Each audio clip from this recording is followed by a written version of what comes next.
All right, let's do it live on a Reaction Monday edition of Cleveland Browns Daily. I am merely Bo. He is the great Z. I've been ready to give my reaction to the Bill Belichick interview all weekend long, so I'm excited that that's a reaction show. I feel like it's appropriate. That's what we're going to do. I'm kidding. No. But I'm not. Let's do 30 seconds? No, we have it. It's at 2:15. Oh, okay. Don't worry. All right, so we got it at 2:15. Yeah, All don't right, worry.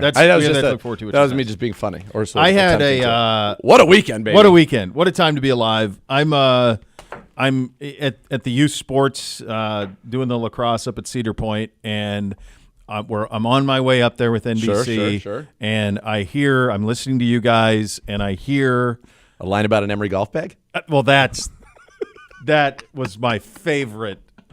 For those that know, was probably the greatest off-the-cuff. I mean, it's unbelievable job out of you. I was dying. Thank you. NBC's like, Dad, why is that funny? I'm like, how do I begin? I don't know how to begin to tell you this. You had a long ride. It was a long ride, yeah.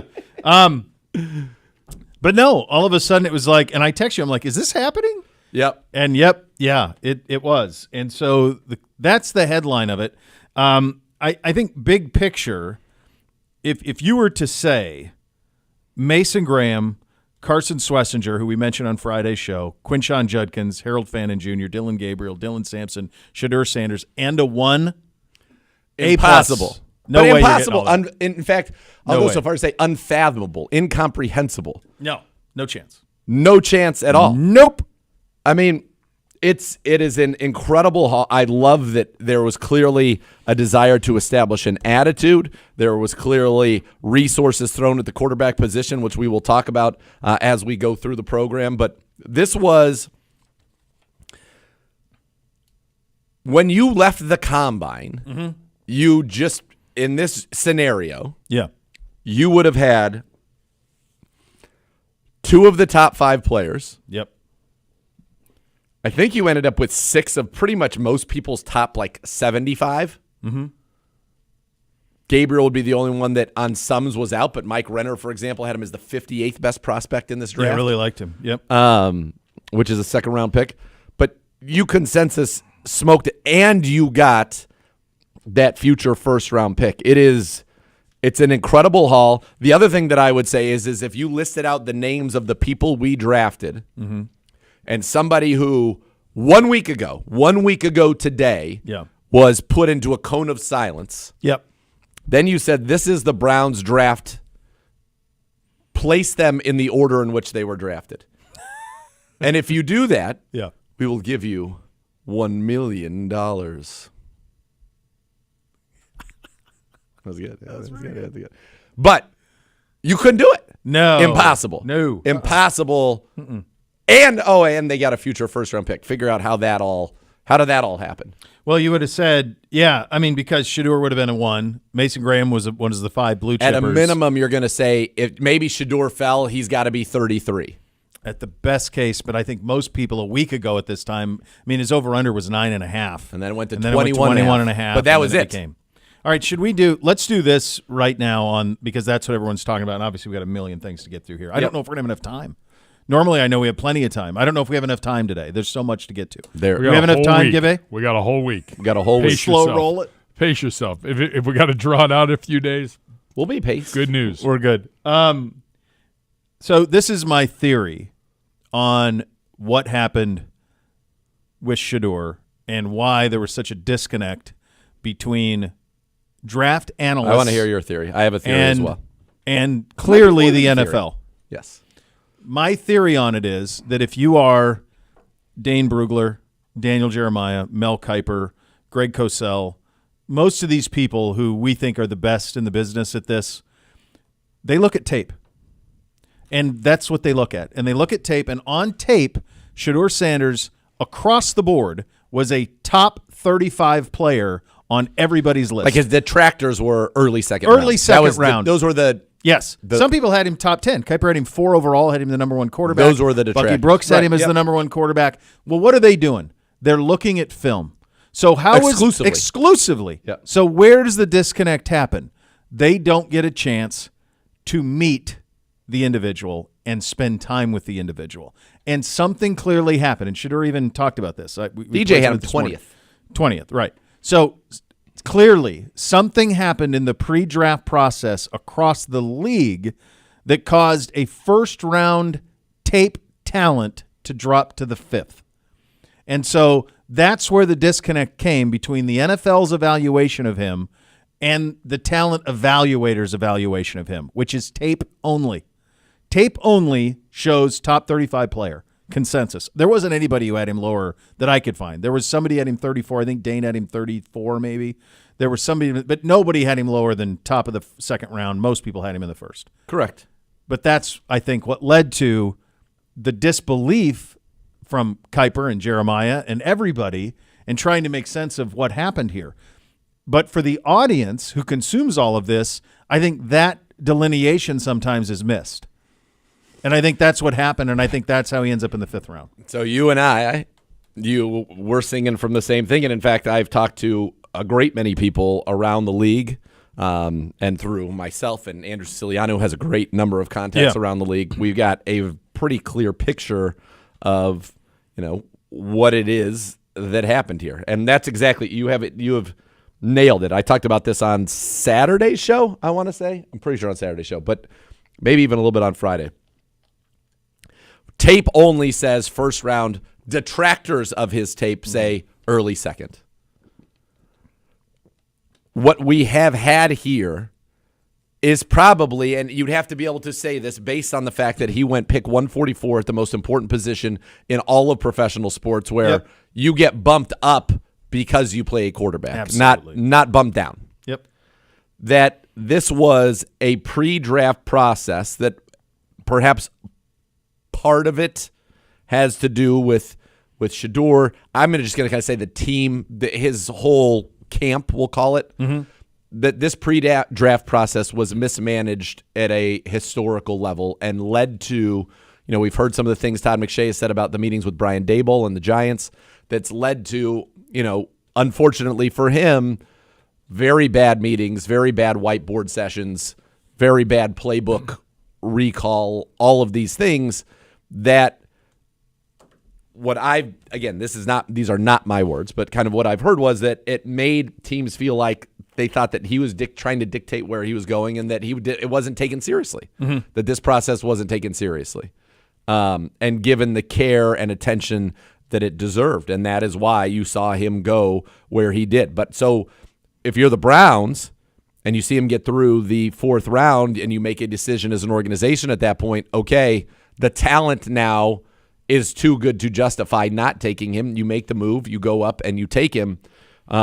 You got a player that is a first or a second round quarterback on film, period. Yes. And so it's a no-risk proposition. And the onus is going to be on Shedeur to do everything that he needs to do to maximize his talent. And it's going to be – and I think the Browns have – and I asked AB this after the pick, do you feel like we have – a very good quarterback incubator system here with Kevin Stefanski, with Tommy Rees, who was a quarterback in college himself and who was the OC at Alabama, and then Bill Musgrave, who was a veteran and who's been around a long, long time.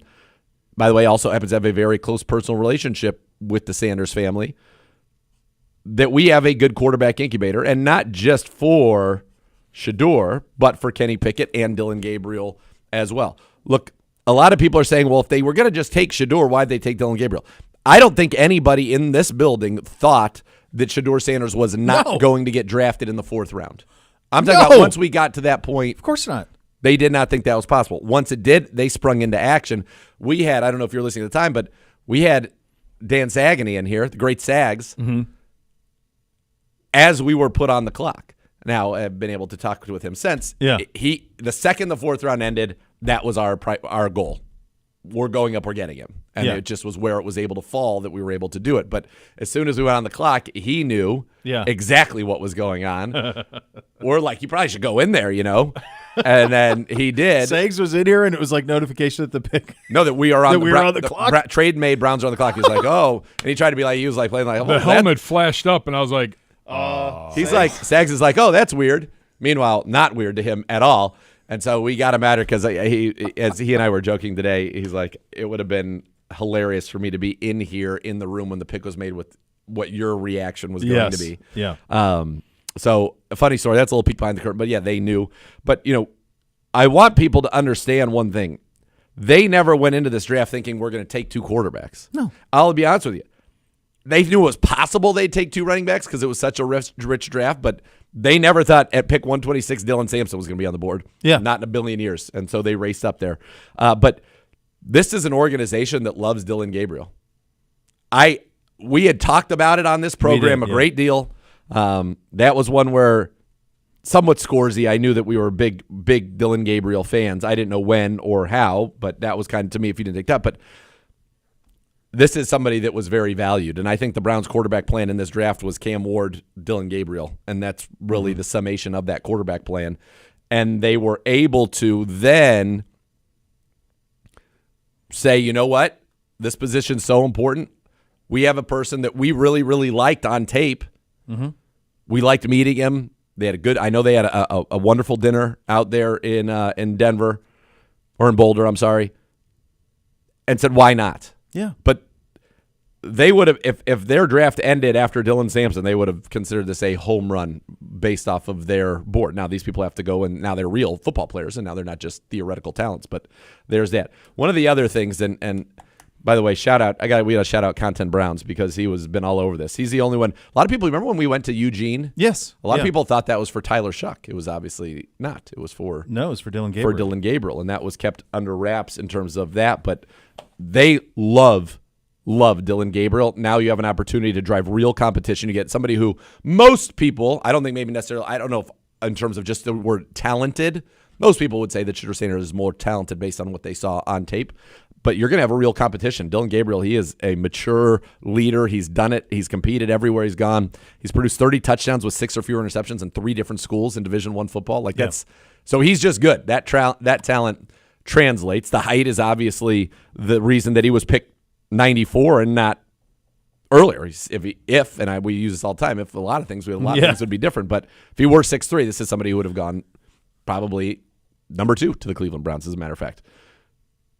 This way this all fell out is interesting. One last thing back to Shedeur.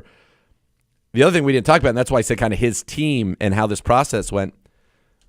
This is going to be a cautionary tale for pre-made celebrities who enter the draft and choose to do so without an agent. Yeah. And here's why I think this is a cautionary tale, and I think it extends beyond Shedeur. I think it goes to Quinn Ewers as well, who was a 7th-round pick and was the number 1 quarterback in the country coming out of high school and made a bunch of money playing college football and all of it, and apparently lives at Brad Wesley's house from Roadhouse as well. I've never seen as much taxidermy as that. It was unbelievable amount. But the thing on that I think is going to become very real is, especially at the quarterback position, these kids in college, not only are they incredibly famous on their campuses, which they've always been, they're now incredibly famous nationally via social media because they can reach out to their millions of followers, and they have millions of followers. A lot of these kids at the highest level are. They're also millionaires multiple times over. These kids make a ton of – Will Howard made $2.5 million or thereabout playing quarterback at Ohio State last year. He's going to make what? $700,000, $800,000 for the Steelers. That's right. So there is Dylan Gabriel had a very good NIL.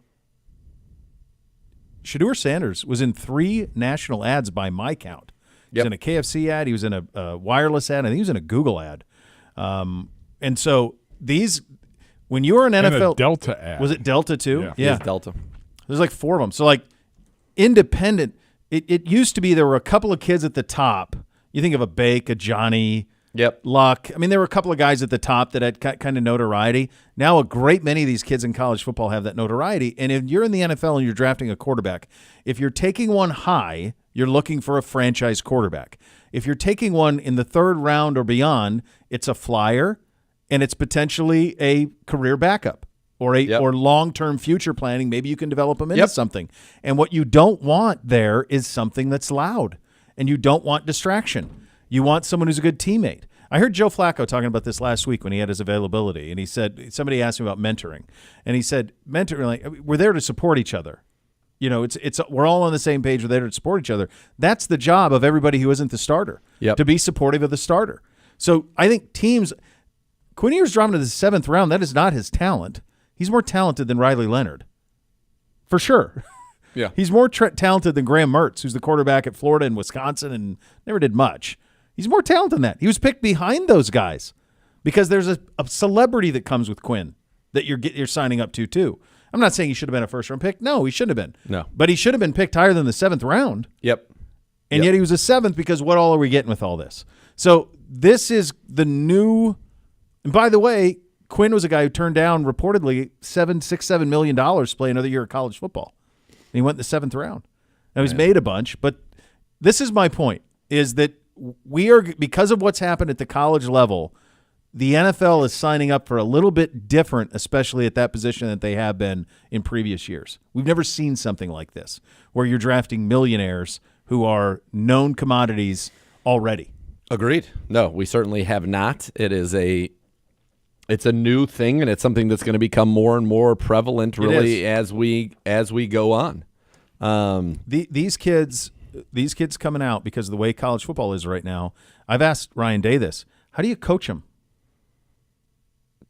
How do you hold somebody accountable? So now you go to the NFL level. They can leave. Right. Now in the NFL level, though, now all of a sudden there's all the accountability. Yep. Right? No guaranteed contracts. We don't like you, we'll cut you tomorrow. Yeah. So this is going to be an eye opener for a lot of these kids who this is all they knew is I have all the power. Me. Coddled. Yep. Done. So this is going to be this is new. This hasn't been the way that it's been. So I think that's a part of it. I love Dylan Gabriel at Oregon. Loved him. He played as good a quarterback as you're going to see the first time against Ohio State out in Eugene. He was unbelievable. In the second game in the Rose Bowl, that was a downhill avalanche. Yeah, that he had no chance. Beating. But he was the first team All Big Ten quarterback. He was the Big Ten quarterback of the year. I'm pretty sure he was the first team All American quarterback as well on a lot of these lists. So you're getting a big time player. He's got a strong arm. He's decisive. I think every place he's been. Started at UCF, then to Oklahoma, then to Oregon. Every place he's been, he's won everywhere immediately. Ohio State wanted him badly. I mean, he was somebody they wanted, but it was fait accompli. He was going to Oregon, so that's the way that it kind of goes. But he is a stud as a leader and as a player. He started 63 games. That's more than any other quarterback in FBS history. He's thrown 155 touchdowns. That's more than any other quarterback in FBS history. You're talking about a guy that everywhere he went, he was productive. And right off the rip, Right I away. mean, his first year, 29 touchdowns, 7 picks, 3,600 yards. That's back in 2019. These guys started 63 games. Yeah, That's the 6 equivalent. years. That's the equivalent, basically, of almost 4 full NFL seasons. Yeah. Certainly, when it was a 16-game season, it was. Last year, career high 73% completions, 3,857 yards, 30 touchdowns, 6 picks. By the way, the year before was 30 touchdowns and 6 picks at Oklahoma. He's done all of that. The Browns, by the way, in one of the more unique facts I think I've ever seen in a draft, the Browns have the Big Ten Offensive Player of the Year, the SEC Offensive Player Dylan of the Sampson, Year, yeah. the MAC Offensive Player of the Year, and the Big 12 Offensive Player of the Year It's pretty good. in one draft. It's a lot of production, buddy. And there's one thing that also is interesting about this draft as well, because we always talk about, 5 stars, 5 stars, 5 stars. Schlesinger, our second-round pick, who's a cool kid, very smart kid, very talented, and Harold Fannin, both no stars. That's something. Talked about how good that Yeah. we've gotten at it, and now 2 of the players picked in the top 67 in this draft, and there may be others, were no-star recruits. It's interesting how Fannin got missed because he was at McKinley. Yeah. So how did a McKinley kid not get identified and evaluated correctly? I wonder if he had a growth spurt or if there was something that changed. Yep. I have to ask him about that because that doesn't make sense for you're going to be seen at McKinley. Yeah. So the notion that somehow he slipped through the cracks is pretty wild to me. The Schlesinger one is that one I think you can. Now, where's he from? In terms of in the country? Yes. Where he grew up, California. Okay. Yeah, because that's an interesting. Because he was a walk-on at UCLA. From Moore Park, Oaks Christian, was a high school teammate of or players who went to his high school were Thibodeau, Michael Pittman Jr., Zach Charbonnet. Jeez. All were at his high school together. So he's at a football factory. Yeah. You read Gibbs mock draft 1.0, Mi- third rounder. Nailed it. Unbelievable. Nailed it. Nailed I it. was a little, That's like, a little lower, but let's hope that it goes a little bit better than the last one you nailed. truth. By the way, like, and I was talking with Mason Graham. Mason Graham was a 4-star. Yeah. His high school, he's from Mission Viejo, California, went to Servite. T-Mac, who went to the Panthers with the 8th pick, Oh, yeah. was at that high school. In fact, there were 4 players, T-Mac, tight end Keon Burnett, quarterback Noah Fafita, and linebacker Jacob Banu. Fafita was the quarterback at Arizona. Yeah. They all went to Arizona. Graham's 5 guys off of that team went D1, 4 to Arizona. Graham was the only one who did not go to Arizona. He ended up going to Michigan. Yeah. Now, on the Schlesinger. Yep. So when I see that on Friday, I think, well, that's probably not good news for JOK. Jump to conclusion there, or You because could we get had your, talked about you can that get Friday. your jump to conclusion, Matt, and jump to a conclusion. I will tell you that the hope is that someday they will play next to each other for a very, very long time. So Schlesinger can do it all, Yeah. but he's 242 pounds. Like, he's a Mike linebacker. Mm-hmm. Now, he's a 3-down linebacker. He can cover. He can do all of those things in his year at UCLA. Only a 1-year starter. Was a special teams monster. Mm-hmm. Chip Kelly's staff, they leave. The new staff comes in this year. They say, all right, we're giving you a shot. By the way, there were a lot of teams that would have taken him in the first round had their Yeah. person not be there. And in fact, the reason he went 33 was there was a suspicion that somebody was going to take him 34 or 35. Yeah. 136 tackles, 8.5 tackles for loss, 4 sacks, a forced fumble, 3 passes defense, 2 picks. First team All-American, first team All-Big Ten, led the Big Ten in tackles, was a team captain, and he had on the season 90 solo tackles, which is an FBS best. His 7.5 solo tackles per game are the most in the FBS since 2020. He played constantly, was the Mike linebacker, played everywhere. He can blitz, he can cover, he can do, and it guy was a walk-on, a no-star recruit walk-on, and is now the 33rd pick in the draft. And let me tell you something, we love Jason Tarver. Over the moon. He is over the moon. So the hope is, When you saw Tarv on that pick in the background, like getting the phone, oh my goodness. I was like, so because we know him, right? So Oh, my- I'm watching the draft, Yes. and I see him. I see our war room, and I see that they're like trying to figure out who the pick is. And at that point, they weren't being tipped. Yep. So I see the phone go to Tarv, and I'm like, it's Schlesinger. That's where that is. And Tarv's bouncing off the walls. I'm going, Oh, so juiced. that made me happy. He to did. So see I that. had seen Tarv, and he was hopeful, but just didn't think it was going to happen. Yeah. And then when it did, he was very, very happy. The 2 running backs. Listen, we did running back comparisons, comps last week. Quinshon, to me, is a lot of Kareem Hunt in him. And I'm talking about when we first got Kareem Hunt. He's a violent runner. He is a one-cut runner. He has a nose for the end zone. He just finds it. He just does. Yep. He is a fall-forward guy. He's not quite the home run hitter that Travion was, but he's bigger. He's more durable. And what he learned this year at Ohio State, I think, was invaluable in terms of an ability to play the full complement of what is required of the running back position. He got better as a pass blocker bigly. He was somebody at Ole Miss who they didn't use in the pass game much, but they used him at Ohio State in the pass game, and when they used him, he was very effective. He is a bell cow back. I love that pick of Quinshon Judkins. I know we talked about it on Friday, but then to add Sampson to it, who did not play in the he was injured and banged up in And the a Ohio hamstring, State game, yeah, and he so he was- was not himself. And that was a big – I mean, I don't think there was any beating Ohio State that day anyway, but he didn't really play in that game. He started and tried and then couldn't. This is the SEC's rushing champion at Tennessee. SEC Offensive Player of the Year. Yeah. In So the SEC. Those 2 backs, man, I love – This guy, I love that. for his career at Tennessee, averaged 6 yards a carry and scored 35 touchdowns rushing in 35 games with only 14 starts. His last year, he starts 13 games. He rushes for 1,500 yards, 5.8 a carry, and 22 touchdowns. He is a home run hitter.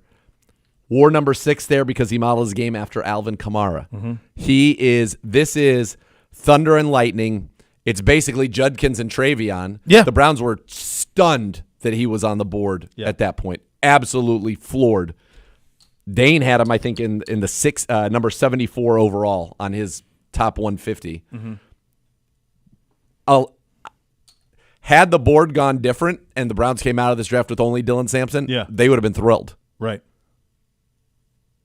They get them both. And here's the thing. For a team that is got salary cap issues, not issues, but A little bit issues. that you have salary cap considerations due to Deshaun Watson's contract and all the restructuring that's happened, at least in 2025, 2026, and you'll still probably feel it, I think, a little bit in 2027, to have a Thunder and Lightning running back duo for 25, 26, 27, and 28 on rookie deals is massive. Massive. And you think about this organization, you think about Biner and Mack, you think about Chubb and Hunt. You know, we have been very good with these kind of tandems, and this is, I think, an excellent tandem. Judkins, think of him as the bell cow, and then you think now of Sampson as that change base. And by the way, Jerome Ford, home run hitter in his own right, averaged 5.4 yards a carry in the National Football League last year. 5.4. Yeah. Because he hits big runs. So we're going to have the hammer, and now we've got two guys who can hit monster runs on you. You know, I think Ford likely will probably start as that third down back just because of pass pro. He's more advanced than that, and he's been a very good pass catcher for the Cleveland Browns. But they're going to work on that with Sampson and Judkins. I mean, I think of these two, I think the future is very bright. By the way, Sampson is 20. Yeah, kid. Just like Harold Fannin, 20. Yeah.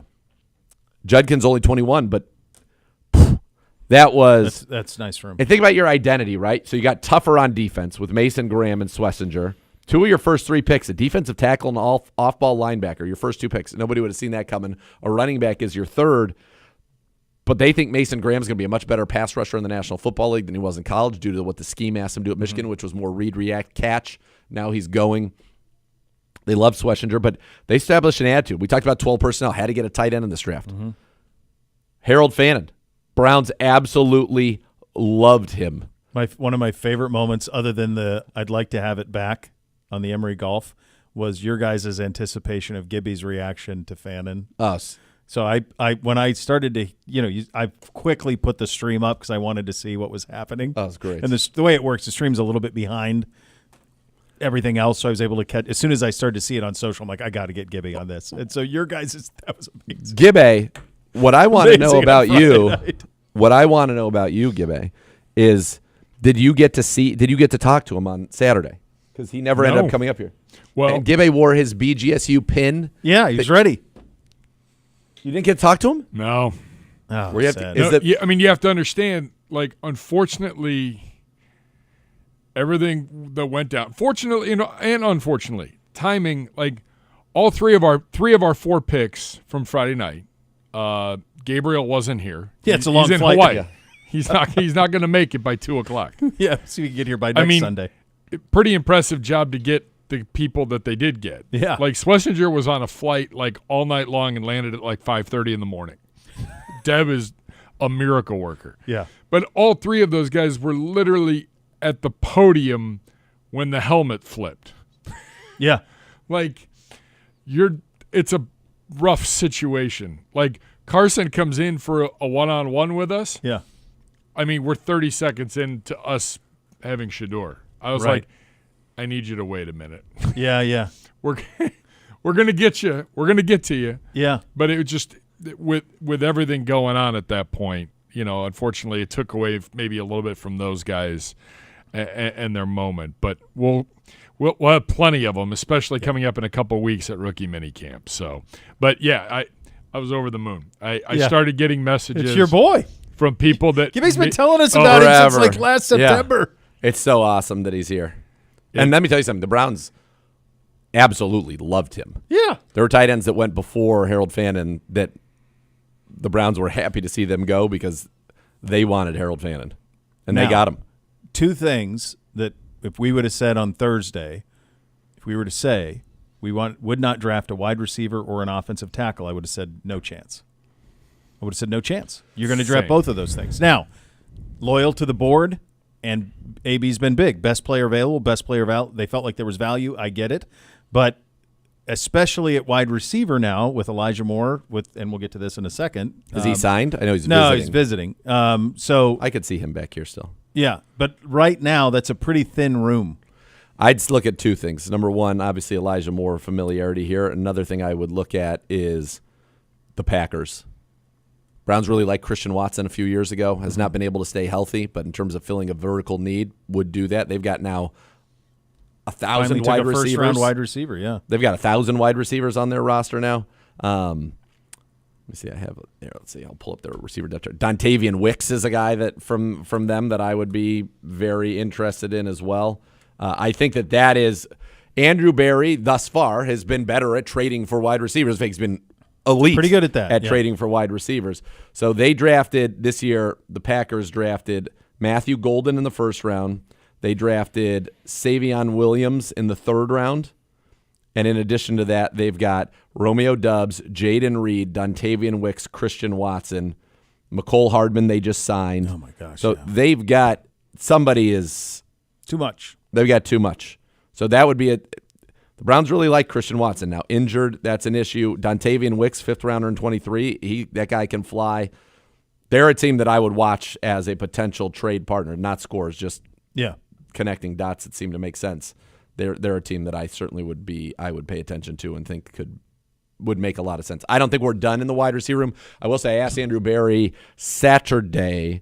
I said, now that the draft is over, will you be adding? Now, I know you did undrafted free agents, but also free agents, and I mentioned offensive line and wide receiver. And what he said was they feel good about where they are with the offensive line right now. Offensive line, he said we did address that in the offseason. And what he meant by that is obviously the signing of Cornelius Lucas, the signing of Tevin Jenkins as undrafted free agents. So you've got DeJuan, Batonio, Posick, Teller, Conklin, Lucas, Zinter, Whippler, Jenkins. I mean, Forget obviously about if those Whippler, guys too, are 'cause healthy. they liked him a lot before the those injury. guys are healthy. That's 9. They like Javian Cohen as well. You're not keeping much more than that. So Yeah. I think they feel pretty good about that. Receiver, though, I think you could use some. David Bell's going to be back from his injury. Tillman's coming off an injury. That, to me, Elijah Moore makes a lot of sense. Caught over 60 balls last year. Or making a trade for a guy with a little speed. But remember, I think we're going to play a lot more 12 personnel than we did a year ago. And so that's where the pick of Harold Fannin becomes so massive, because now you're going to get Harold Fannin in there. And not only are you going to get Harold Fannin in there, Harold Fannin gives you ability like Chief. You can flex him and come out in 12 personnel, but he plays the role of the slot receiver.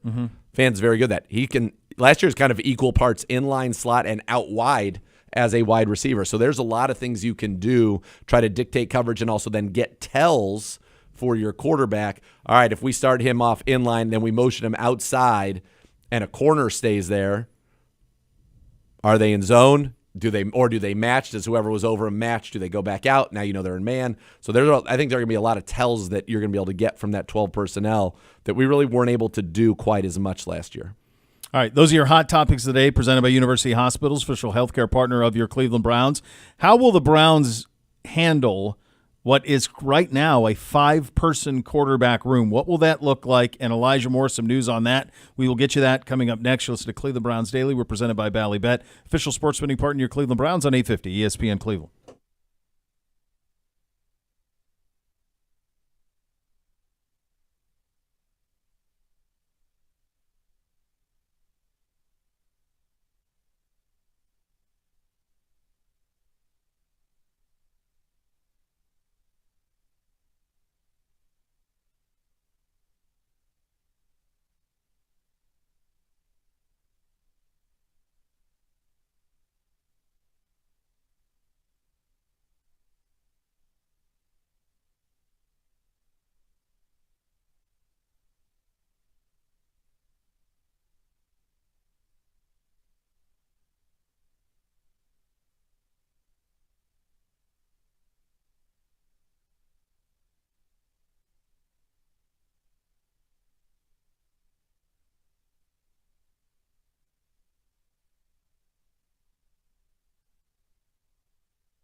Browns fans, this month's winner of the local business platform presented by Minuteman is Russell Standard.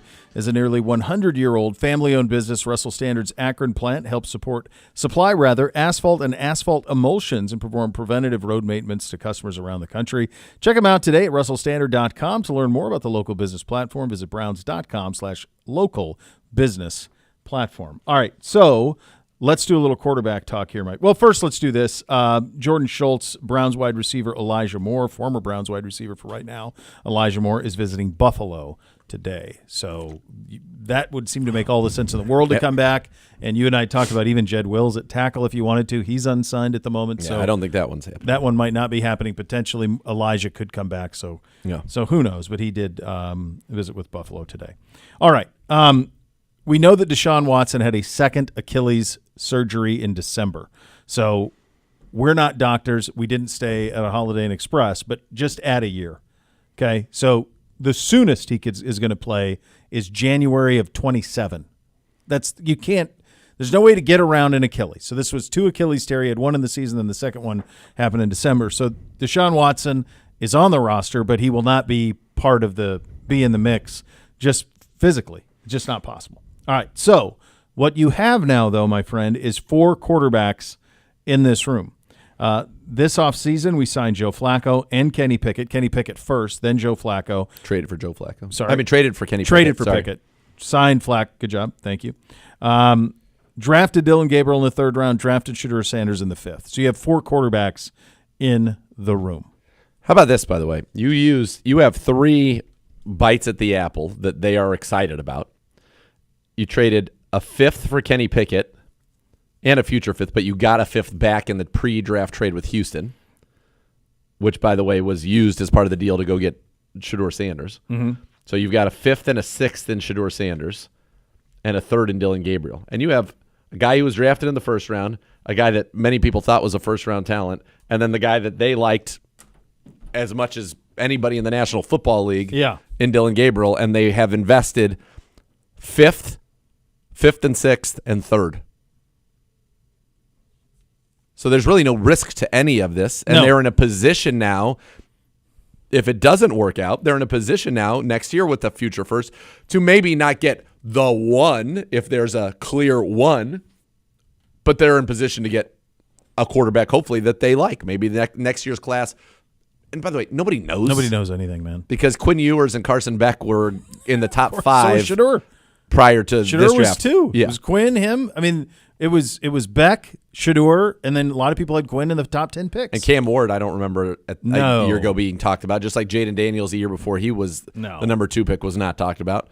So you don't know, but you have the flexibility to do something. You also have an opportunity now. Let's say there's a world in which Shedeur lights it up or Gabriel lights it up or Kenny Pickett lights it up, and you feel good about Shedeur and Gabriel's potential, where you could have a first-round pick next year. You could go receiver, tackle, receiver, edge, receiver, corner. You could get 2 high-leverage positions to build out this team as well. I'll tell you, the Browns are set up in a very, very good spot. Now, this room becomes interesting because I think on one hand, you have a very good roster. You cannot solve everything in one offseason. Yeah. Quarterback remains the biggest, question mark for you, and probably you could say like tackle. Can our boy DeJuan can he play 16 games or 17 games? And if he does, phenomenal. We would love that. But you've got now rookie, former first-round pick in his 4th season, and then you have Joe Flacco who's in his 40s. Mm-hmm.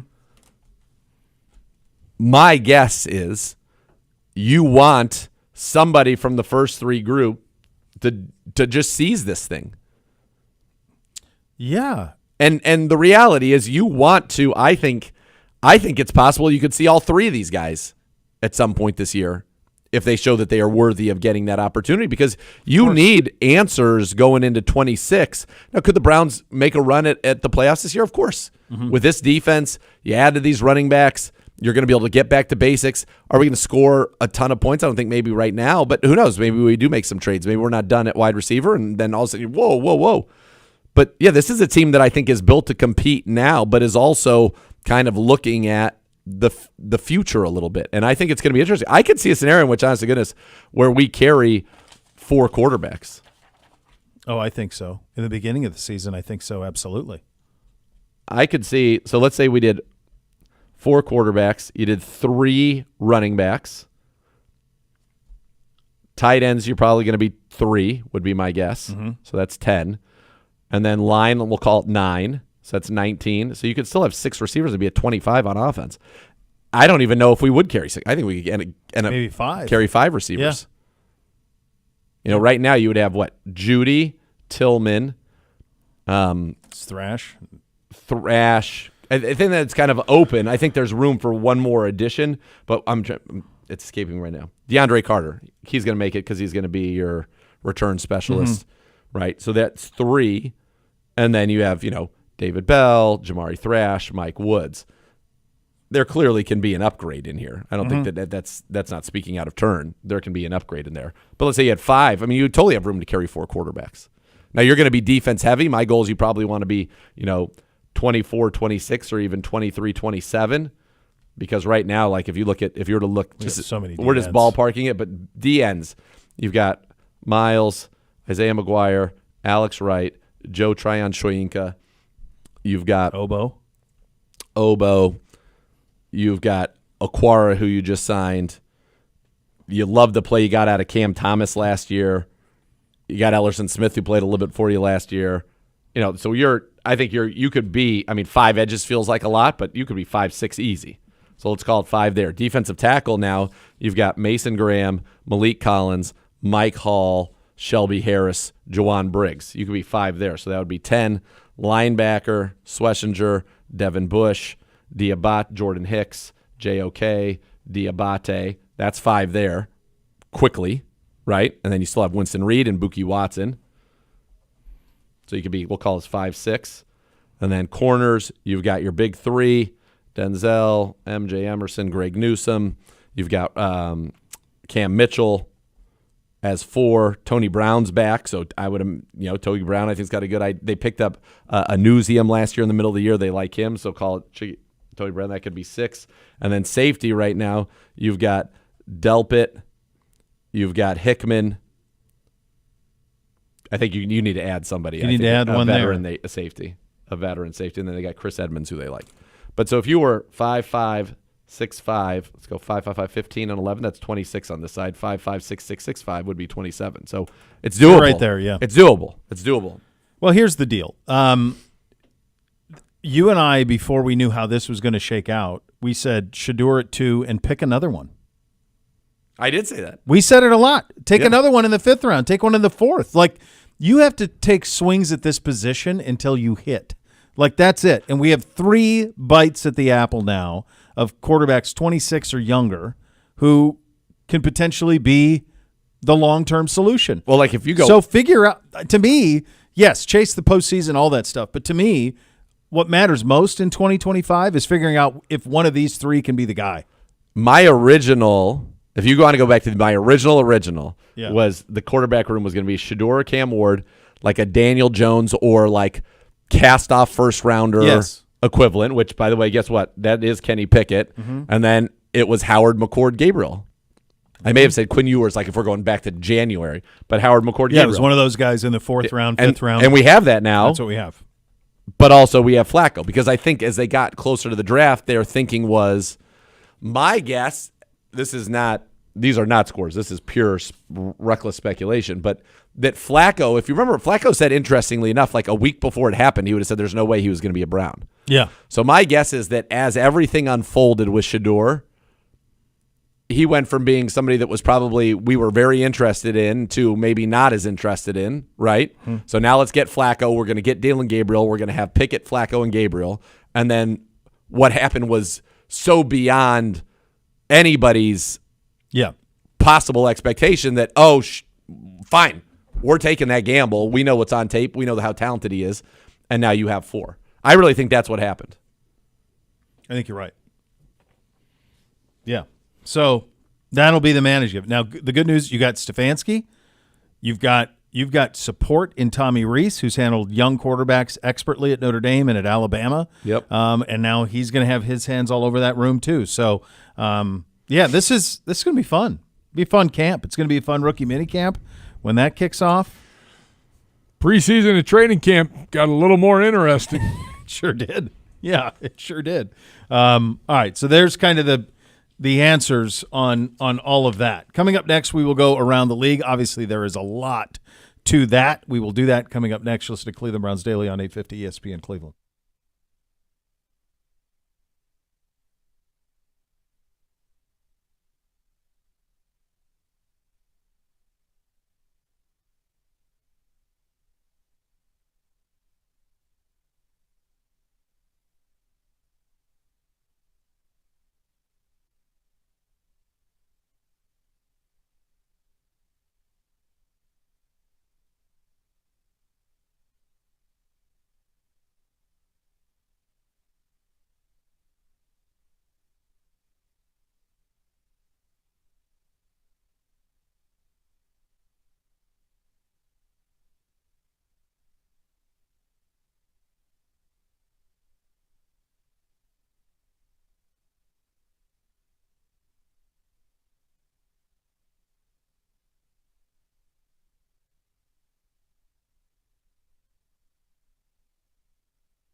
Add more fun to your fandom with the Ballybet Sportsbook app. Download today, get 50 back in bonus bets so you place your wager of 10 or more. Ballybet, official sports betting partner of your Cleveland Browns. Time to go around the league, presented by Leaf Filter, official gutter guard of your Cleveland Browns. Guess what? What? Y'all like the draft. The 2025 NFL Draft supplied the second most watched day one on record. 13.6 million was the average viewers, up 11% from 2024. The second most watched day two on record, 7.3 million, up 40%. Wow. College football has never been more popular, and the NFL has never been more popular. They are the two rocket ships when it comes to what you care about, the collective you. And that's how it happens. I mean, the NFL was brilliant to turn this into a 3-day event. Absolutely brilliant. Instead of wasting it all on Saturday, they put it in prime time. It's delivered in the biggest way possible. These are huge numbers. These are bigger than big-time college football games. These are bigger than, obviously, all the other sports. This is why it won't by change. a wide margin. It's not going to change. Although Raj was saying he wants to drop the first round to 7 minutes a pick, and a team gets one throughout the draft. You get, if your time expires, you get 1 2-minute grace period that you can only use once. So 7 instead of 15, and then 1 2-minute. Give us a 2. Weren't they down to 10 though this year in the first round? No, it was 15. Was it? Yeah. No, it was 10. I think it was 10. Yeah. I think they were 10. Okay. I thought it was 15 because I remember Mm-mm. we Oh, were it just used couldn't to be remember if it was 15. 15 or 10, and I thought it was 15. But I could be wrong. Yeah, I don't know. Either way, going down to 7 would help. Yeah. I think that helps. It helps. You're making a television show. That's what all this is, guys. It's all just I television mean, shows. it was you've got the ESPN crew, you have the NFL Network crew, 10 and then you minutes. have the game day crew. You have McAfee doing a pod. With Schrager. Yeah, it's 10 minutes. Yeah, 10. I mean, it was crazy. Yeah, it's such good. I mean, you had first time I've ever seen this. Like the On3 guys were live broadcasting from it. Like Urban and his podcast went out there and did it. Like yeah, they did it they had a whole setup. yeah, so like they were, yeah, it was everywhere. And it was the ratings behemoth, of the weekend. And I think it'll just get bigger and bigger because you're just going to have. Well, next year it'll take a step back. They're in Pukerville. Seems like Green Bay did okay with it. Seemed good. Absolutely. So they did well, but the cell towers in That's right. Green Bay are set up for 120,000 people. So, we couldn't talk to Mason Graham until they had. Did they take him into one of the houses, Gibbe? Because they had to get him on a landline. Oh, jeez. I'm not sure where they ended up finding a phone that worked. Wow. But Yeah, it was, that's not great. Thursday night was a real problem. And I'm not sure how easy it is for all those people to fly out or fly in. That's also true, yeah. I mean, you're flying it's a in small place. You're not flying direct from anywhere. No. And How far is it from Milwaukee? Green 2 Bay? hours. Oh, so it's not like it's close. It's not an hour. Yeah, I take that it's not a back. suburb. No, and I made that drive. Let me look real quick. Yeah. I mean, a lot of people were still flying into Appleton, which is where, when we first started doing this 13 years ago, that's the Green Bay airport. The runways weren't long enough to fly into Green Jeez. Bay. We had to fly into Appleton. That's so wild. There's a team there. Well, you're looking up that distance. Big news in the National Football League today. The Commanders are headed back to D.C. The team agreed to a deal with the District of Columbia to build a stadium at the RFK site. It's where the team played from 1961 to 1996. A formal announcement. It was made today. They actually put imaging Good. up. It looks awesome. So it's done that it's happening. Because It's somebody done. was like, Schefter made it sound like it was done, but then somebody said this is like their pitch to bring it back there. Well, I mean, they announced it with the city. They had the money. They had the 870 is coming from the city. Ownership is and providing $2.7 billion. I think it's So three. and it's on the former RFK site. Former RFK That'll be site. really cool. Which is, I mean, if you're our age, like you can hear Summerall Madden and you can hear RFK and you can hear the Hogs and the Redskins and Hail to the Redskins and all that stuff. So that it's just a home run Yes. in that to bring them inside the Beltway. And the stadium, quite honestly, you see the influence that SoFi and Minnesota has had because you've seen our images of what our stadium's going to look like. Yep. And now you see these ones from Washington, and it's a glass ceiling. It's Yep. glass on the end. Yep. It's that Yep. You know, kind That's what of ours is going to be. Yeah, that's that look of like outside but not, control the elements, ready-made Super Bowl sites and that type of stuff. So looks like they're going to get that done there. Hour and 45 from Milwaukee to that's- Green Bay, man. That's right on the edge. It'd be like, I mean, here it'd be flying into Columbus or Pittsburgh. Yeah. Yep. You know, so that's a haul, certainly, to get that done. A couple other signings: Hunter Renfrow coming out of retirement to sign with the Carolina Panthers. The Steelers releasing defensive tackle Montravius Adams. They're releasing 2024 sixth-round pick Ryan Watts due to a neck injury as well. And then Emmanuel Ogbah signing a one-year deal worth $5 million in Jacksonville. So those are some of the things around the league. We'll do some winners and losers of the draft. We've got Z with Mason Graham. It's all coming up in the second hour of the program. You listen to Cleveland Browns Daily, presented by Ballybet, official sports betting partner of your Cleveland Browns.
All right, welcome back into Cleveland Browns Daily. It's presented by Bally Bet, official sports betting partner of your Cleveland Browns. And now let's have a discussion with our first-round pick, Mason Graham. Here is Z with the Big D tackle.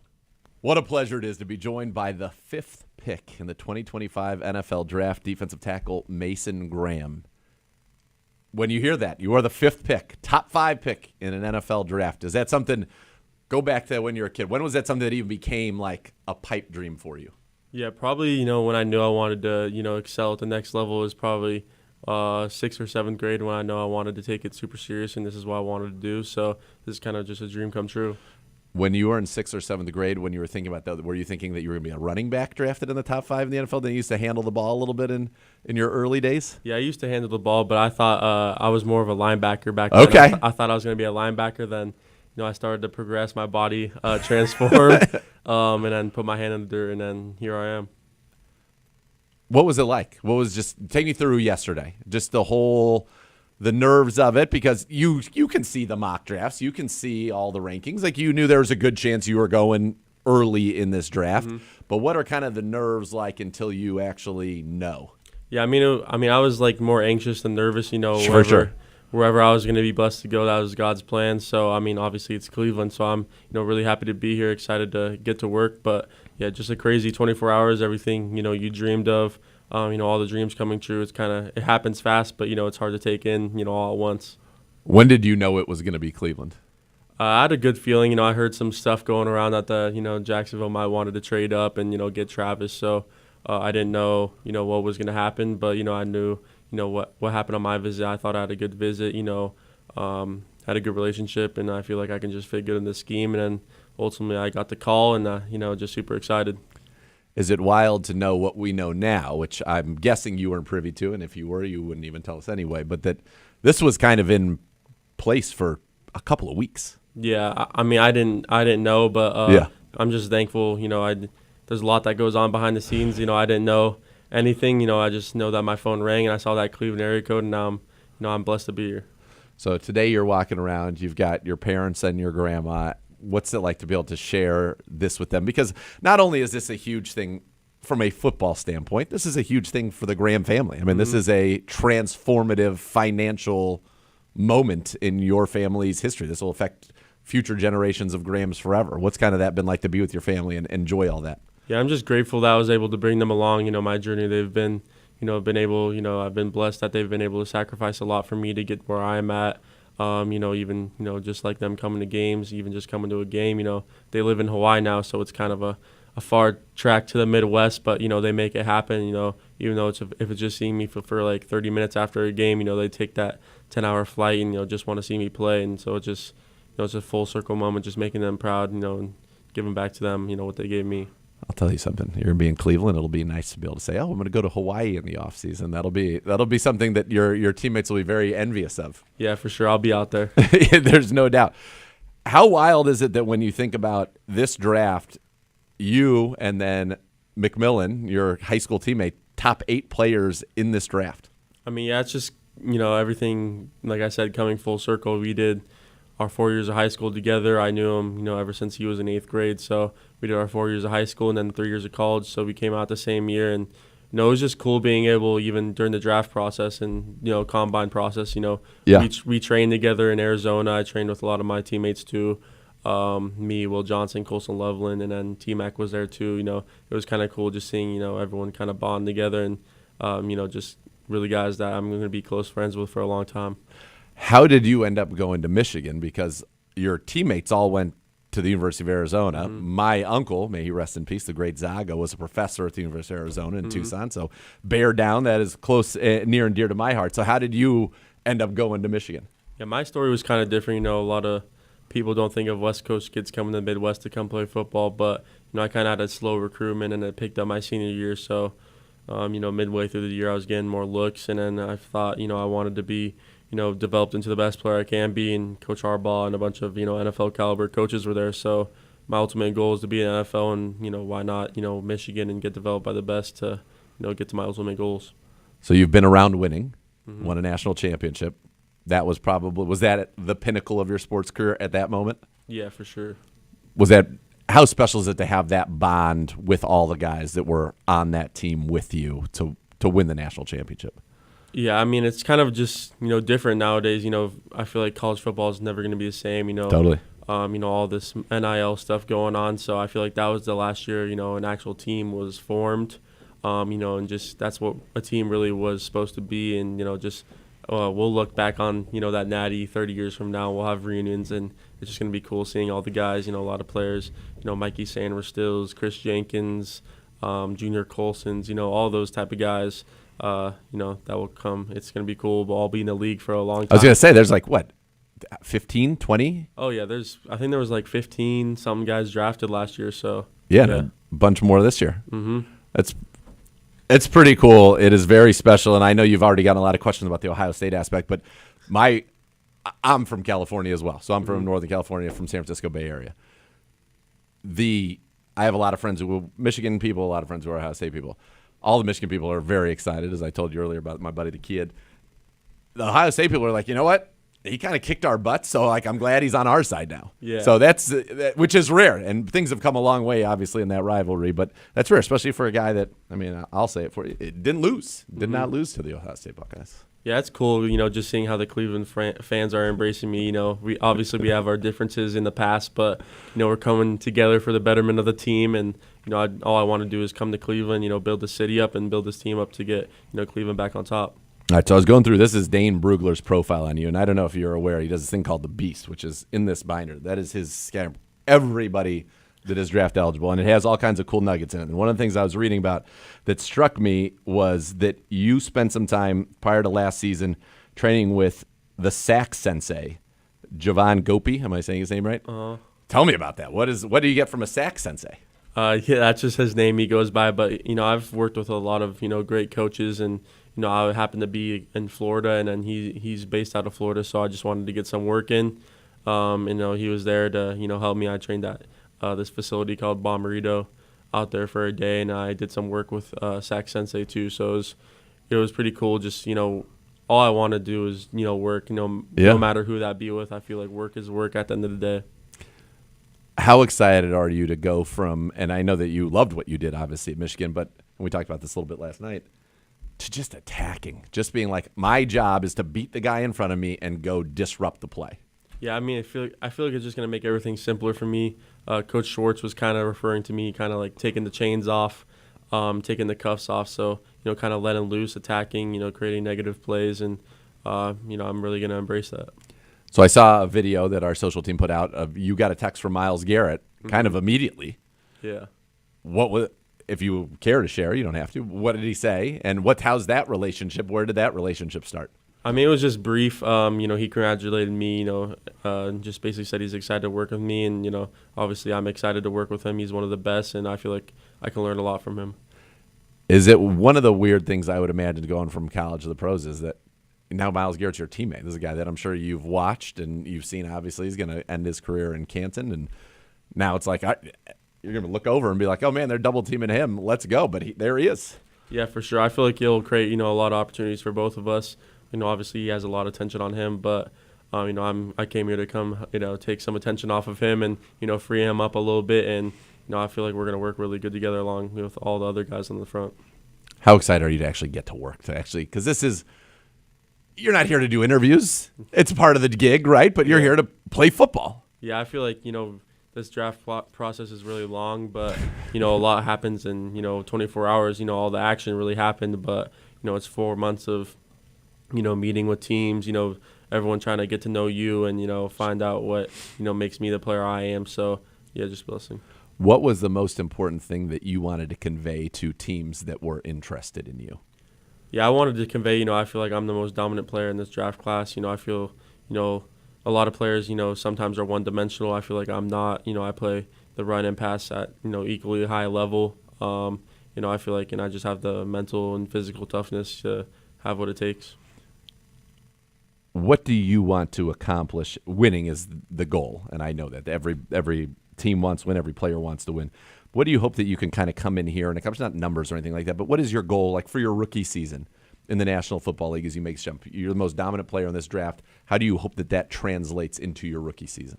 Yeah, I just want to make a name for myself. Obviously, I got drafted high. It comes with a lot of expectations, but I just want to make a name for myself and obviously win a lot of games, like you said. But have the respect of my teammates to want to be on the field with me and take Cleveland back to the top conference championships and then ultimately Super Bowl. Have you heard from Coach Harbaugh? I heard from him during the combine.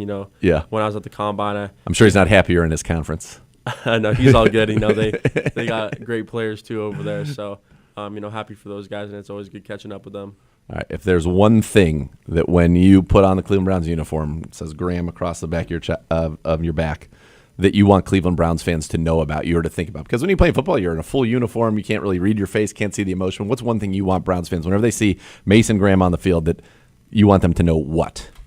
I'm just gonna do anything for us to win. Whatever that may look like or look like, yeah, basically. But I'm gonna do anything, whether that be, lining up anywhere along the front, doing whatever it takes to win at the end of the day. So just know, Browns fans out, you're getting a fierce competitor that just wants to win. Do you hate losing? I hate losing, yeah. More than you like winning? Yeah, I hate losing more than I like winning. I love that. I love that. Thrilled to have you here. Congratulations. And I know that this is, in some ways, right, it's the culmination of a life's dream, but in another way, it's the start of a new one, right, for you. So congrats on that, and excited to see you put on the uniform and go out there and wreck some people for the Cleveland Browns. Yeah, appreciate it. All Thank right. you. Thank you, man. All right, there you go. Great stuff with Z and Mason there. We'll have some of the audio from this weekend that was filled with a lot of good stuff. Oh, baby. You'll have that to look forward to, which is nice. That's coming up next. You'll listen to Cleveland Browns Daily on 850 ESPN Cleveland.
Well, 13 million on day one. The weekend was full as well, 7.3. The audience was huge for this, and this is a culmination of really a 2-month marathon to get to the draft. I mean, you think about how many mock drafts you and I have gone through over this time, how much things change. It's such an industry that delivers upon in a very, very big way. So there's a lot of people want to hear from. Let's start with Andrew Barry.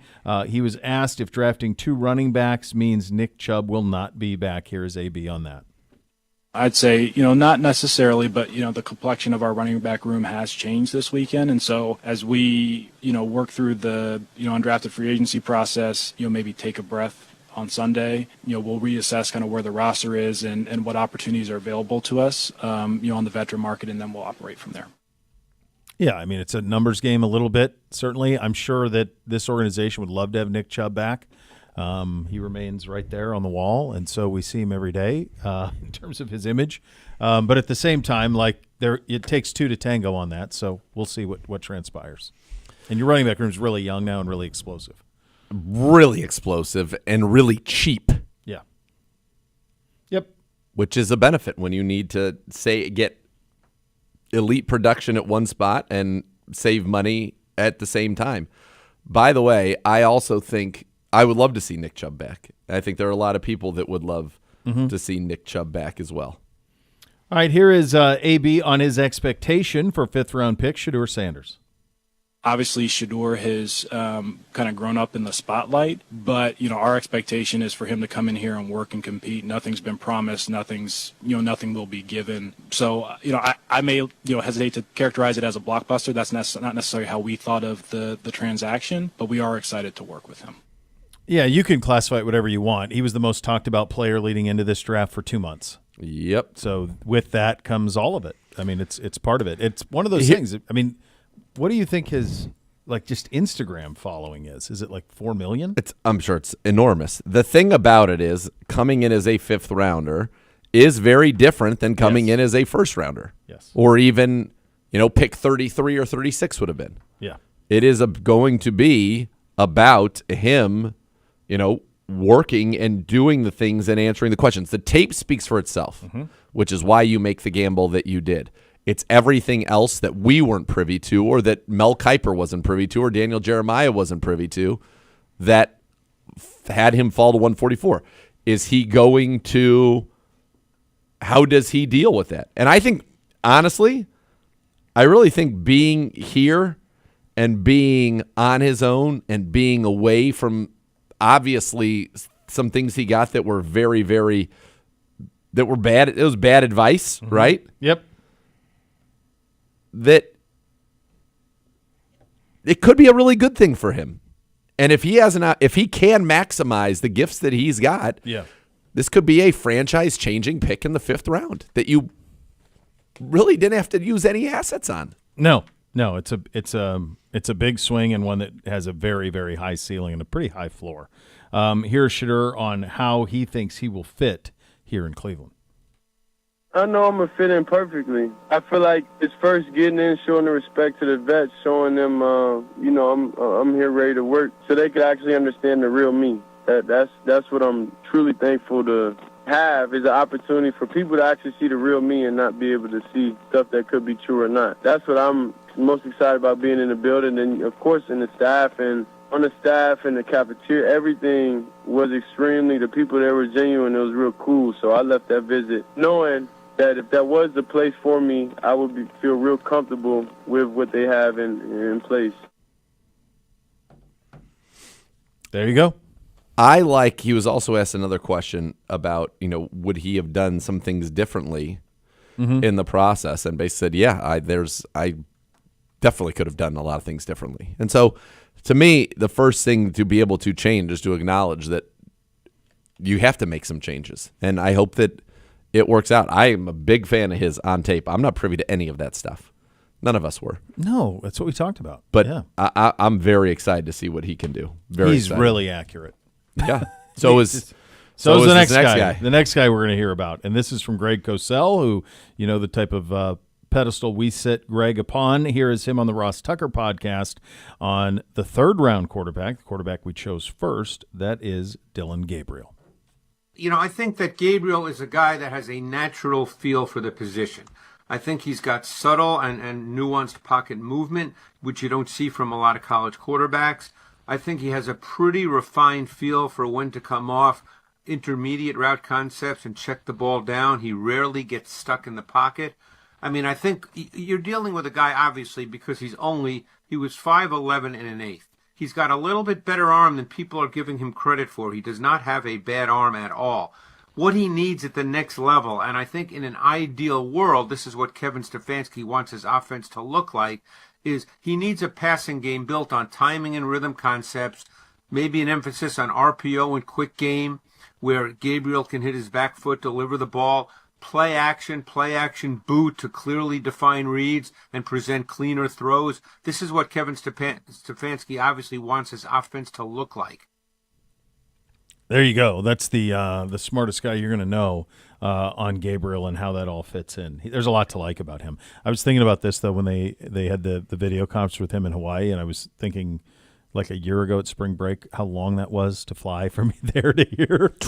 Man, That's yes. We went off the air on Friday night. Yeah. Like, we picked him, and the conference call was happening, and they're like, I said, well, can we tape with him on Saturday? And they're like, yeah, blah, blah, blah. And then someone casually said, because I didn't know this. Yeah. Well, he's in Hawaii, though, so timing we'll have to figure out. I go, can we tape him right now? Oh, yeah, because it's 6 o'clock there. 6 o'clock. He's living. And I'm like, you already have him on the phone, and the guy stuck around, and we taped with him late Friday night. We'll play that. We'll probably play that this week at some point. But I mean, he was great. He was fantastic. But I'm like, there's no way. Like, we were noon to 4. I mean, he would just be waking up potentially on Saturday. Yeah. Oh, yeah, for sure. Yeah, 6-hour difference. Absolutely. All right. This is. Do you want to do this now, or is this? Should we? Yeah, you could do There's it two now. things that went viral this weekend that we're going to want to expand upon. One, the prank call on Shedeur and the real truth on that, and then this Belichick video. Should we take a timeout Yeah, and then absolutely. let's take a quick timeout and then we'll get into all of that because there were two things that one just surreal, the other one just awful. We'll get into both of those things coming up next. Just to Cleveland Runs Daily on 850 ESPN Cleveland.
And be part of one of the most passionate fan bases in the NFL. Become a season ticket member today and join us at Huntington Bank Field for all home games this year.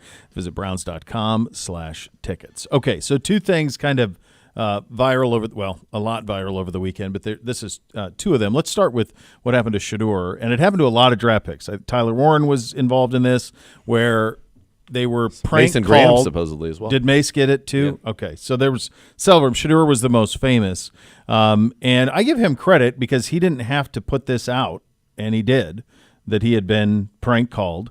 I thought it was a failure of an intelligence test for the people who did it, that they too put the video out. I thought that was wild to do that, but they did. And so on Sunday, it was revealed who they were. And the they is a kid named Jax Ulbrich, who's a 21-year-old.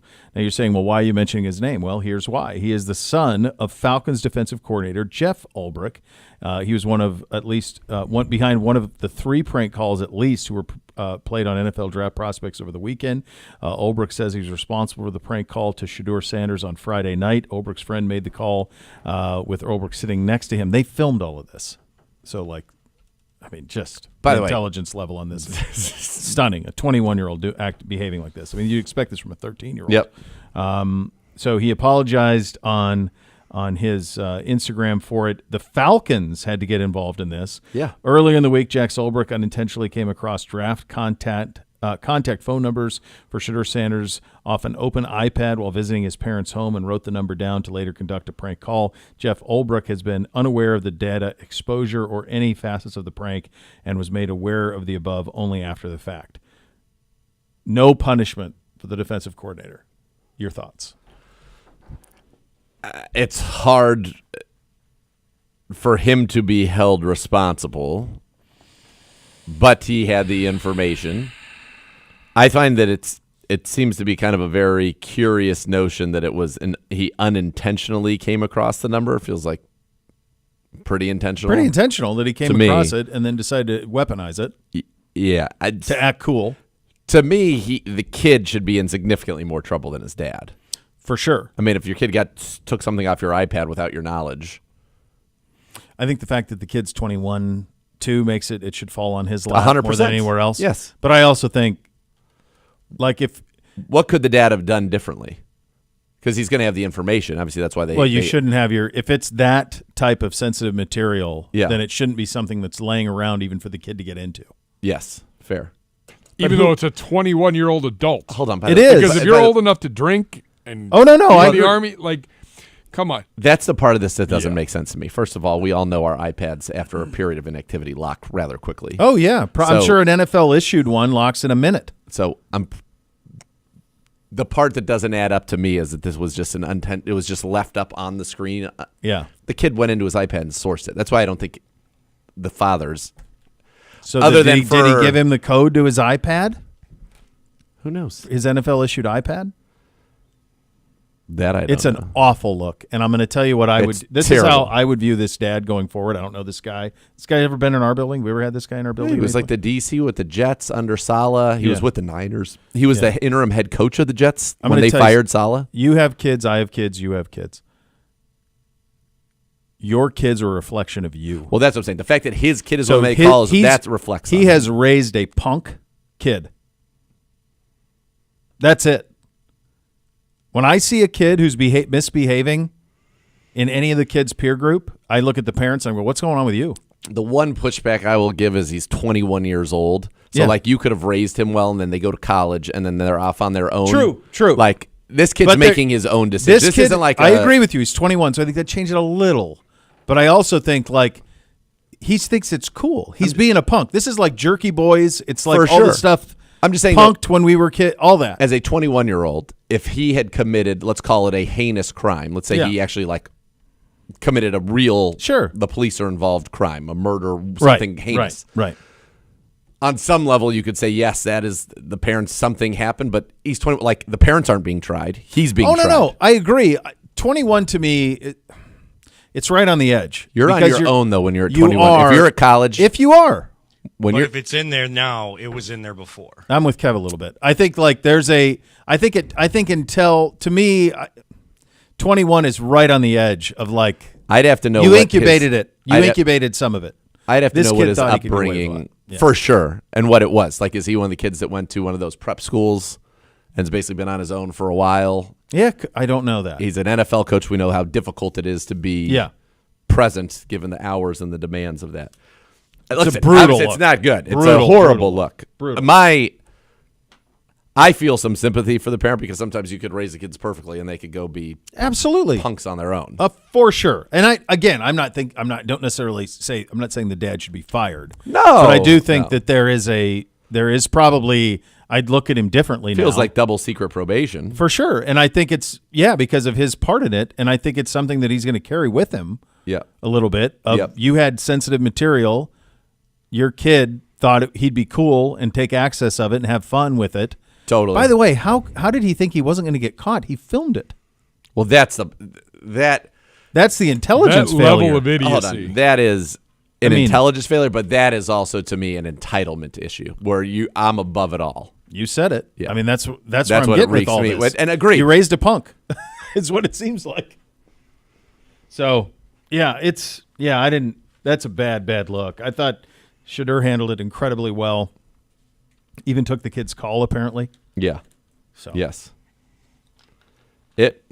He's handled it very, and even he was asked repeatedly in his call about it down there to the point where it was like, okay, like, yes, he was prank called. It was not cool. He said he wasn't going to let it bother him. It is. So that's that. Yeah. Yeah. And apparently a bunch of these happened over the weekend. So Yes. It's just a crazy thing to do. It's not funny. It's not nice. It's you hit it. It reeks of entitlement Yeah, and like- punk and yes, gross. yeah. Is jackassery a word? A little bit of that. I mean, But Like, those a little bit guys, of that. to me, and when I think of that word, I think of the fine TV show and movies. And those guys were just out to get But themselves. they were on themselves. Yeah. Yeah. This is tough. It's a tough look. Knoxville, by the way, I don't know if you're watching the studio at all. It's entertaining and they're quick, which is fun. Seth Rogen's like the head of a studio. Yeah. and it's Have not started it, but Knoxville has a Last of Us, by the way, is phenomenal. Yeah. Oh my god. But Knoxville has a cameo in the last one. It's so Knoxville. It's outrageous. It's great. all right. So that's all fiction. Yes. What we're about to play is reality. So this was yesterday, courtesy of CBS. This was CBS Sunday Morning, which is there was a time, and I think it still aspires to be this. Like this was appointment television, like long form journalism, interviews, feel good stories. Like this would air on CBS Sunday Morning. This was part of it. we have it on a lot of Sunday mornings in the booth because the network pregame shows Yeah. don't start till 10 or 11 in the morning. Sure. We usually have it on because most of our games are on CBS. And, like, I've seen some unbelievable, like, Yes. interviews, long form with Dave Matthews. Like, it is a whole wide range. It can be anybody from any spectrum of life. It's So- pretty impressive. There's been a lot about Bill Belichick's choices in the last 5 months that I've found to be strange. I found it strange that he took a job at North Carolina. I find it a little strange that he took a job at North Carolina and then the big revelation was going to be that he's going to run it like an NFL operation. Well, they've only been doing that for 2 decades, Bill. Then There I are found so it, many people that really thought that was it was revolutionary. crazy. Like People really that should people know- that should know better. Know better. Yeah. Crazy. So then he hires Michael Lombardi. Michael Lombardi's not been in college football ever No. that I could find. Ever. He's He was a GM. general manager in the National Football League and a player personnel guy, but never in college, which is an entirely different thing. So I thought that was strange. Him dating a 24-year-old, a little strange. I understand it, but a little strange. Quite. So he's on CBS Sunday Morning in an interview that feels like it's done to promote his book. He's got a book out about what he learned as a football coach. So he's sitting to do this interview. He is in a Naval Academy hoodie that looks to be 50 years old. I mean, it's got rips, it's tattered. It's pretty wild. Now, he's an employee of the University of North Carolina. I would think that it would have been smart for him to be in a Carolina football hoodie, but instead he's in a Navy hoodie. And as much as it pains me to say it, they make some pretty quality. Yeah. They're- They got Nike good-looking is- gear. putting out some pretty nice gear. They got some good-looking gear at North Carolina. Quite not, beautiful. Not only is he in the Navy hoodie, the girlfriend is Jordan. as well. Jordan, what's her name? Jordan Hudson. She's in it as well. All right, so they're doing the interview. Belichick's sitting there. Guy named Tony Doc. And she's been Doc Appeal. over and standing over his shoulder throughout the interview. But to this point in it, we haven't seen that part of it. And then this. we do, and then this happens. Have a listen. Jordan was a constant presence during our interview. You have Jordan right over there. Everybody in the world seems to be following this relationship. They've got an opinion about your private life. It's got nothing to do with them, but they're invested in it. How do you deal with that? Never been too worried about what everybody else thinks. Just try to do what I feel like is best for me and what's right. How did you guys meet? Not talking about this. No? No. It's a topic neither one of them is comfortable commenting on.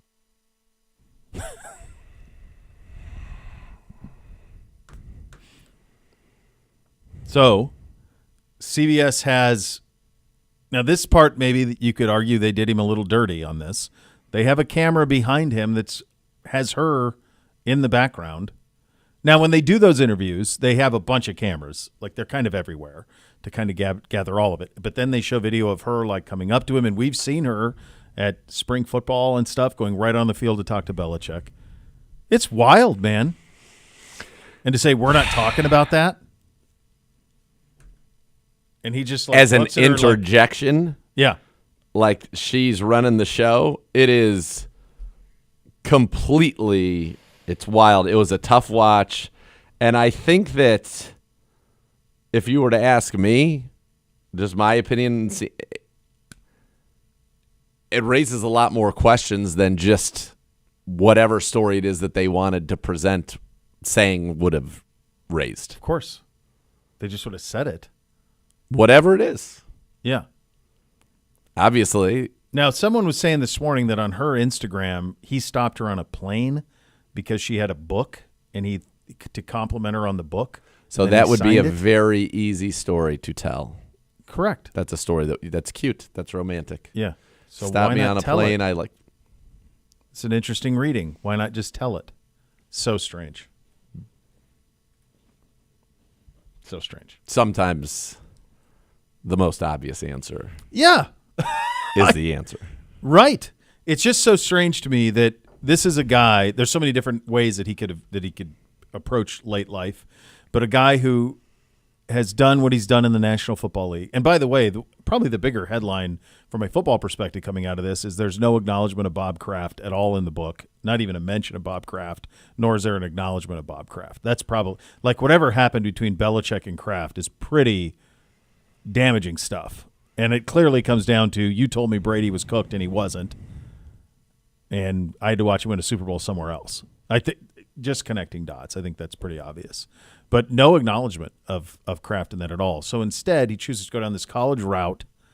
She's got him mic'd up through their whole spring football. What about when she's out there? They were going to do a behind Carolina the, snakeskin outfit, and she's putting interrupting practice and putting mics on him. Yeah. So they were going to do the Hard Knocks thing, and then they bailed on that. They're doing nothing in recruiting. Nothing in the portal. Nothing. They're going to be bad. It's going to be bad ball. It's just, and now this. It's just such a, like, you just wonder, like, if you're your kids, like, Dad, what is going on, man? What are we doing? And a couple of them, I think, work for him at Carolina now. I'm trying to think of It's a weird scene. if so they like the fact that no college kids wanted to go play for Bill Belichick is wild to me. Mm-hmm. What's an equivalent for if let's just say that this goes and they are the worst team in the ACC for a couple of years and then he is fired or quits, never to coach again. Mm-hmm. Like who's had a worse just I hung on way too long end to their from as that level of a peak? I don't know. I mean, like the first thing I think of is like Bob Knight. Like those, maybe he hung on a little too long. But I mean, at he Indiana. he had a graceful finish at Texas Tech. Yeah, there's not a lot. like Jordan with the Wizards, but didn't he at least take him to the playoffs? They didn't make the playoffs, but I don't know that he also owned the team. So it wasn't, yeah. I mean, they had the 36th best recruiting class in the country at North Carolina this year. So he comes back and was an all-star in those final 2 years there. Averaged 23 and 20 points a game at 38 and 39. So, like, that wasn't. He had the 36th best recruiting class. Were any of those guys on Ohio State's radar? Oh, no. 36th It's best? exactly what, horrible. like. I mean, but. Aren't there like 100? Yeah, but I mean, in the ACC, it's probably right now they're 9 in the portal class, but you're surrounded by like the Kentuckys and the Missouris, like those type of schools is kind of where you are on that. Let's see where he was in the ACC. He was 36th overall.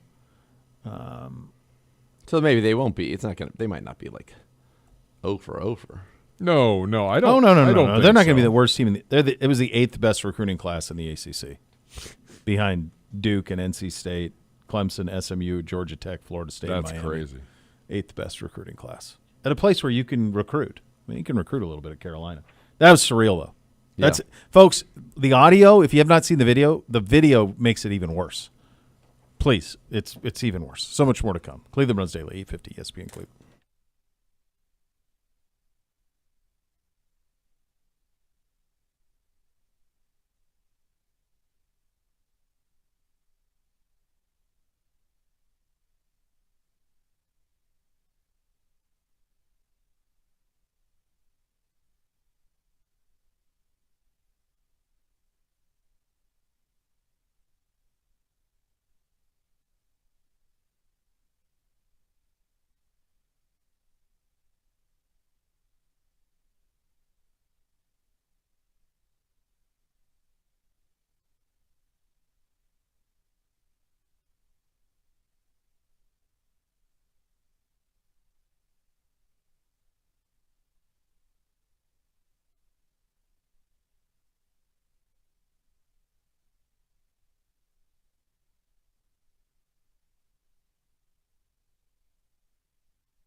Tune in tonight, 7 to 8, University Hospital's Cleveland Browns Network for the Browns Draft Review Show presented by Huntington. It is Ken and Z. Coach Stefanski are going to join. Andrew Siciliano will join. They will recap the 2025 NFL Draft. I mean, think about this. We did all of this. There's so much more to get into on our draft picks in terms of all the guys. I know you spoke with many of them. We still have to go around the league. I mean, you think about we have a lot division, to do. That's good. Some of the reaches, some of the home runs that were hit. I mean, like for example, I think as soon as Ohio State finished playing, I said Jack Sawyer's going to be a Steeler. Like that was the easiest one to project by far. 1 minute. So there were a lot of those ones. Jack Sawyer, Will Howard, people losing their minds. Yeah. By the way, this league, just the quarterbacks in general, where they were drafted in this, it was stunning. There's not a lot of belief in this quarterback class. Not at all. McCord and Howard both 6s. Ewers was a 7. It was wild. It was really wild. They were looking for specific traits. I think sometimes they overthought it a little bit. 30. Did you see in Seattle? I know we have 2 seconds, but Jalen Milroe said after he was drafted by the Seahawks that they told him that he was the best quarterback in this draft. Mm-hmm. And then in the presser, the GM and the head coach are up there, and that quote was relayed to them, and they're like, "Yeah, no, we didn't say that. We did not say that." Jeez. That's what happens, man. That's what happens. Yeah, for yes, sure. Indeed. The next level's coming up next. We are back tomorrow. Thanks for listening, everybody. Cleveland Browns Daily, 850 ESPN Cleveland.